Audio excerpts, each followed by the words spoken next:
let's say I've got a rope. That's my rope. And what I'm going to do is I'm going to take the left end of the rope and I'm going to jerk it up and then back down. And we're going to talk about what happens or what possibly gets formed. So if I take it up over here, it's going to obviously take the string to the right of it up with it, and the string is going to look something like this. It's going to look something like that. Now, I'm going to immediately jerk it back down. And as it passes, let's see what the rope will look like when the left-hand point is at kind of its original position yet. So the left-hand point, I've pulled it back down. But in the last time period, this part of the rope was already, it had some type of an upward velocity. You could imagine it that way. And even after that point, even though this left-hand point starts getting pulled down, this point right here still has some upward momentum. So it's still going to keep moving up, maybe at a slower pace because it's starting to be tugged down by the rope on its left. So it's going to look something like that. And it's going to bring the rope to its right with it. So the rope will look something like this. The rope might look something like that. And then I'm going to take this guy. This was just an intermediate position on the way to being pulled all the way down here. Being pulled all the way down. I already used yellow. Let me use orange. Pulled down all the way down here. So what's the rope going to look like now? Well, this guy, he had some momentum that got him there, but then all of that velocity will essentially go to 0 because he's being tugged by the rope to the left. And now he's going to switch directions, and he will have gotten here at that point. The point on the line that was here I guess on the purple period of time, it had some upward momentum, so it's just going to keep going on maybe at a slower pace, and it'll be there, and it'll bring the rest of the rope to the right of it with it. So now my rope is going to look something like this. Is going to look something like this. And then finally, where I'm going to jerk the rope back to its original position. So this left-hand point is going to be there. When the left-hand point is there, this guy in the previous time period was moving down rapidly, so he might get there, ready to switch directions again. This guy will start moving down. This guy right here, he had some upward momentum, so he's going to be up in this position now, and he's going to be ready to switch directions. So finally, when I've done this whole cycle, when I've moved up, down, and back there again, my rope might look exactly like this. And I could let go of the rope. I could just leave this left hand, this little left point right there. And this lump is going to propagate along the rope. Because in the next moment of time, what's it going to look like? This guy is going to be pulled up by this left-hand point, so he'll go back to his resting position. This guy is being pulled down right here by the part of the rope to the left of him, so he's going to be pulled down. This guy is being pulled down. But this guy had some upward momentum in the time period before, so he will have moved up. And so in the very next time period, my rope is going to look something like this. It's going to look something like that. And this disturbance in the rope, if I do nothing else, and if I don't lose energy to heat and friction and all of that, it'll just continue moving down the rope. If I look at the rope at some future period in time, maybe not that far down, the rope will look something like this. And if I were to keep watching it, I'll see this disturbance. I keep using the word disturbance because there's really no better word to use for it. I'll see this disturbance or perturbation or whatever you want to call it moving along the rope. And so when we think about what a wave is, we essentially, I kind of jumped the gun. I keep calling this a disturbance because I didn't want to use the word wave. I want to say, well, what really is a wave? And a wave really is just this disturbance that's propagating down the rope. So this is a good time to actually define a wave. A wave. Because once I define it, I can start calling this a wave as opposed to a disturbance propagating down the rope. So a wave is a disturbance propagating through space. Propagating through space. And you might see other definitions of a wave. One of the most typical ones is energy, or a disturbance propagating energy through a medium. And when they say medium, it's what is the wave going through. So in this example, the rope would be our medium. But the reason why I don't want to use that definition of a wave is because in future videos we'll learn about electromagnetic waves, and those don't propagate through any medium. They propagate through a vacuum. So to keep things as general as possible, we'll just call it a disturbance that propagates through space. And it usually transfers energy. Usually transferring energy. Usually transferring transferring energy.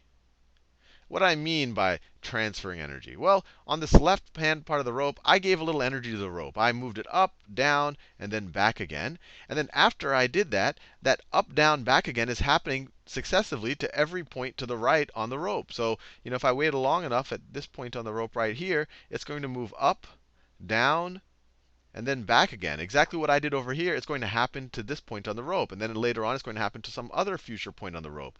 So that energy that I originally put in on the left-hand side of the rope is being transferred down the rope. If I had some type of some type of object here sitting on the rope, maybe when the wave, when the disturbance passes by it, this thing could get flipped into the air. It might get pushed into the air and go into a higher potential energy. So this disturbance is transferring energy in this case. Now, what I've drawn here, this isn't the only type of wave you can have. I mean, my definition is fairly general, but the definition is more general than just what I've drawn here. For example, you could have a sound wave.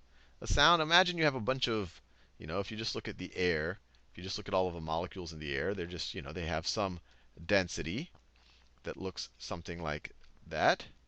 And let's say I had some type of a membrane, maybe it's a speaker, that jolts this left-hand side of the air. So it just pushes. So let me see if I can draw this. So let's say I had some type of surface here. Let's say I had some type of surface here that just really quickly jolts, that just moves in that direction and then just comes back. So just similar to what I did here, I go up and down, but instead of doing that, it just pushes the air and then pushes back. So what's going to happen? So right after it pushes it, the air molecules that it pushes up against are going to jam together. They're going to get compressed. Right here, all of these air molecules that were right on the surface are going to get pushed next to all of these air molecules that are right there. And then when it pushes back, or when the membrane goes back, you're going to have fewer air molecules here because you're going to have a low density here. And then these guys, they're all squunched up together. They're going to want to get away from each other. They might even run into each other. And so these guys are going to run into those guys, who are going to run into the next guys, and so on and so forth. And after these guys bump into those guys are going to go back to where they were. So essentially, you're going to have this kind of this disturbance is going to be one molecule bumping into, or a set of molecules compressing or bumping into its neighboring molecule. So if you look at this at some future period in time, all of a sudden this area might look normal. Let me clear it and draw it just the way I started off. So this area might look normal. This area will look normal, but that compression of the particles might have reached right over here. That compression of the particles might have reached right over there. And not only that, we saw that right after the compression, you usually have an area of low pressure. So if I were to really draw this wave, and actually if this membrane were to keep doing it over and over and over again, so it kept going forward and back, or right and left, what you would have is a series of compressions. The air would just have a series of compressions. So that's one compression. You'd have another compression right there, another compression right there. And then in between the compressions, the air is less dense. The air is less dense like this. And what we've essentially just generated is a sound wave traveling through air. So this right here is a sound wave. And this type of wave, where the direction of the disturbance is the same, or it's along the same axis as the direction in which the wave is traveling in that direction, this is called a longitudinal wave. So sound waves, sound through air, they're longitudinal waves. Longitudinal wave. Sometimes called a compression wave. Compression wave, same thing. Compression wave, because it's caused by compression. Our example of the string, this is called a transverse wave. This is called a transverse wave. Transverse.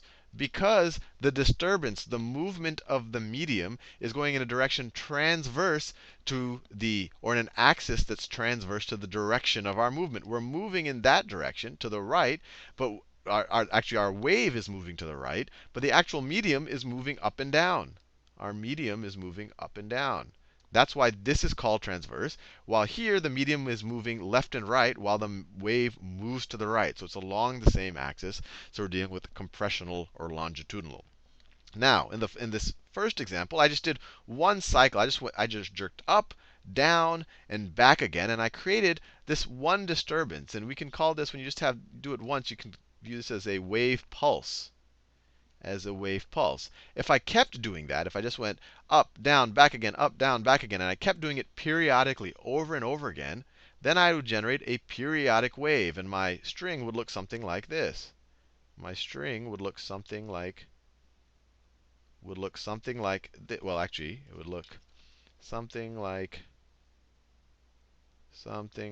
that right there, where that's the disturbance generated from our first time that we moved this left-hand part of our string. So this is right here is a periodic wave. Periodic wave. And in the next video, we're going to talk about a lot of the properties of a periodic wave, how the wavelength and its frequency and its period relate to its velocity and all of that. But I'll leave that alone in this video. But I just want you to appreciate what I think is kind of it's a concept that we use in everyday life. Oh, it's a wave, it's a sound wave and all of that. But it's a fairly abstract notion where when we talk about a wave, we're really just pointing to a disturbance that's moving, usually along a medium, at least when we visualize it, but not always. But we're just pointing to this disturbance, and the disturbance could take many forms. It could take it could be a transverse disturbance if we're dealing with a string. It could be a disturbance in terms of the density of air molecules in terms of a sound wave. And there is a relation. So if you wanted to just plot the density here by position, you could, if I were to mathematically represent this compression wave right here. So let's say that this line represents just resting normal, before the sound wave hits, that's just your normal density. If we were to plot the density, it might look something like this. So over here we have very high density, over here we have very low density, over here we have very high density. And if you were to plot it, it would look a lot like that transverse wave that I did with the rope at the beginning of this video. And that's why they're even grouped together, because mathematically, even though a compression wave looks very different, or you might visualize it or conceptualize it very different than a transverse wave, mathematically they're essentially the same thing. You have this quantity, in this case it's the density of the air varying over time. In this case, it's the height or the position or how much your displacement from your resting position. That's the quantity varying through time. That's traveling, that disruption is traveling over the course of the medium. That's why we call both of these things waves. Anyway, I'll let you go here. And in the next video, we'll talk a little bit more of the properties of periodic waves.